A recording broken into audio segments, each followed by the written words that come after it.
সোনামাকে আগে একদমই স্নান করাতাম না।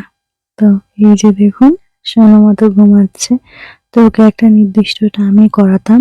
তখন হসপিটাল থেকে ১ম বাড়ি এনেছিলাম। তো সেই সময় তো টাইমটা মেইনটেইন করার চেষ্টা করতাম। ওখানে যেহেতু ৮টা থেকে ৮:৩০ র মধ্যে ওদের সমস্ত বাচ্চাদের ওখানে গাটা স্পঞ্জ করিয়ে দেওয়া হতো। তো বাড়িতে এনেও আমি সোনামাকে স্নান করাতাম না। ১ম এর দিকে এইভাবেই গরম জলে এরকম তুলো ভিজিয়ে ওর গাটাকে এমনভাবে স্পঞ্জ করে দিতাম। তো ও চুপচাপই থাকতো, আবার কখনো কখনো কাঁদতো। তখন ছোট্ট সোনামাটা আমার দেখুন কত পুচকু ছিল। তো ওর গাটা মোছানো হয়ে যেত। তো ওকে এবার তেল মাখাতাম, কোকোনাট অয়েল।